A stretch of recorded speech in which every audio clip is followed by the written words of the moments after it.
Coucou tout le monde, c'est Mathilde, j'espère que vous allez tous et toutes très bien. Je suis ravie de vous retrouver dans cette vidéo dans laquelle je vais vous montrer comment j'ai compacté en fait toutes mes poudres libres. J'en avais ras-le-bol des poudres libres, ça me prenait la tête, la poudre qui vole partout.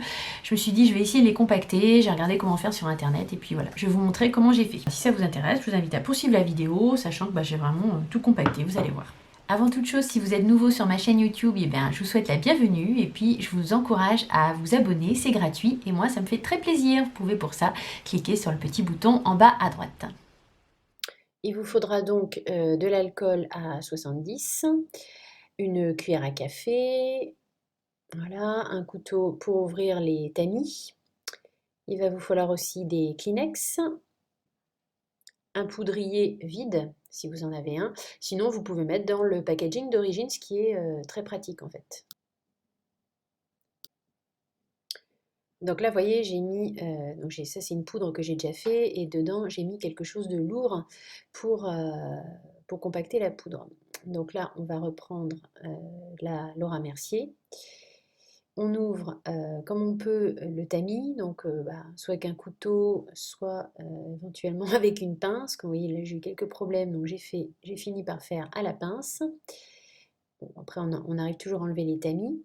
Et en fait, moi, ce que j'ai fait, c'est que j'ai fait le mélange directement dans le packaging d'origine, en fait. Et finalement, c'est ce qu'il y a de mieux à faire. Donc, vous prenez votre alcool à 70, vous en mettez, il en faut en mettre pas mal, hein, parce que c'est des poudres qui sont assez chargées. Et puis, avant d'obtenir une pâte, en fin de compte, j'ai dû revenir pas mal de fois dessus. Donc, il faut mélanger, il faut touiller, il faut en remettre jusqu'à obtenir une pâte homogène, quoi, en fait, que vous pouvez touiller, hein, c'est un peu de la cuisine, hein.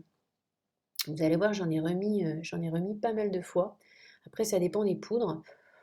Bon, moi, j'en ai peut-être mis beaucoup, effectivement, hein. C'était la première fois que je faisais ça. Après, je pense pas que ce soit gênant, c'est juste le temps de séchage. Si vous en mettez trop, c'est juste le temps de séchage qui va être plus long, en fait. Donc voilà, vous touillez jusqu'à obtenir une pâte. Il ne faut pas hésiter à rajouter de l'alcool pour pouvoir bien touiller et qu'après votre poudre elle soit lisse en fait. Sinon, vous n'arriverez jamais à faire quelque chose de lisse. Donc là, on tapote. J'ai tapoté sur la table pour essayer de l'aplanir au maximum en fait. Quelque chose d'avoir une poudre la plus plate possible. Voilà, je vous montre le résultat. Et puis je vais mettre, voilà, après il faut mettre quelque chose de lourd dessus. Alors ça c'est pas évident, il faut trouver quelque chose qui passe dans le... Si vous gardez le packaging d'origine de la poudre, c'est sûr qu'il faut trouver quelque chose qui va passer dedans, qui va être assez lourd, hein, parce que si vous faites pas ça, en fait votre poudre elle va craquer. Donc c'est très important de laisser quelque chose de lourd. Donc là j'essuie un peu le bord pour que ce soit un peu plus propre. Bon, je n'ai pas fait ça à chaque fois.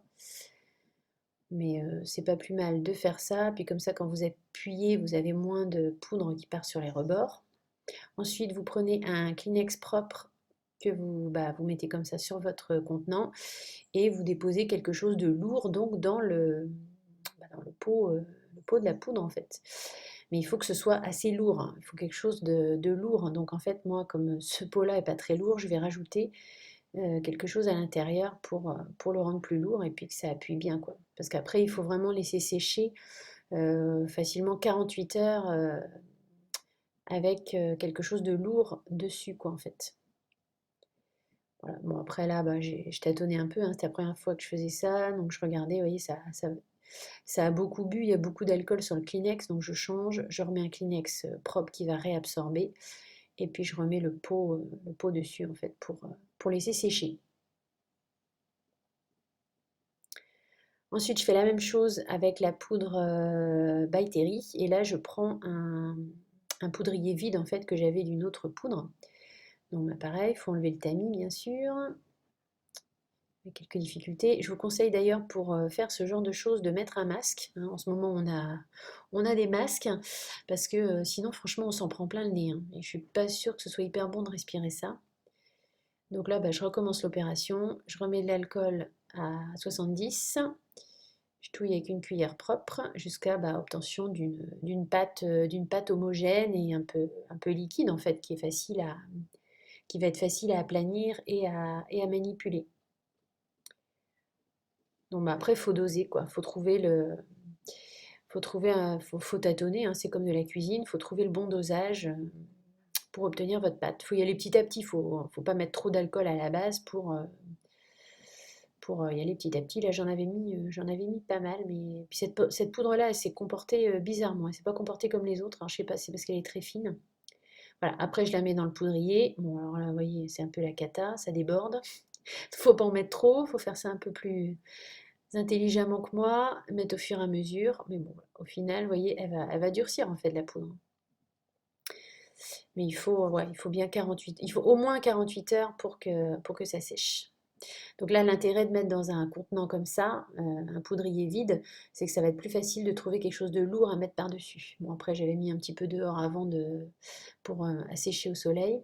Oui, là, je vous montre tous les poudriers dans lesquels j'ai mis des choses lourdes parce que j'ai fait la même chose pour toutes mes poudres.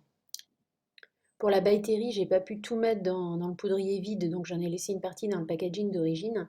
Là, je mets un Kleenex sur le poudrier, enfin sur la poudre, et puis je vais mettre quelque chose de lourd par-dessus. Là, en l'occurrence, ce sera une lampe berger. Voilà, donc là je vous retrouve à peu près 48 heures après avoir après avoir compacté les poudres. On va les enlever, voir si c'est sec, et voir un peu ce que ça donne sur le pinceau. Donc il y avait celle-ci de chez By Terry. Donc là la poudre, voilà, c'est comme ça maintenant. Donc on va voir en mettant le pinceau si ça prend. Voilà. Oui. Alors là, ouais, ça fait encore. J'ai plein de chutes sur la table là. Bon, ça va sur le pinceau. Après, est-ce qu'elle est bien compactée? À voir l'utilisation dans le temps. Mais celle de By Terry, elle était vraiment très très fine. Donc celle-là, franchement, si vous l'avez, je vous déconseille de faire ça parce que j'ai l'impression que ça marche pas très bien. Celle-ci, système D pour compacter. J'enlève le pot. Celle-là, c'est la Laura Mercier, la Translucent. Donc j'ai laissé sécher 48 heures. Ça donne ça ensuite. On va tremper le pinceau dedans pour voir ce que ça donne. Là, ça va. Ouais, ça fait pas de chute.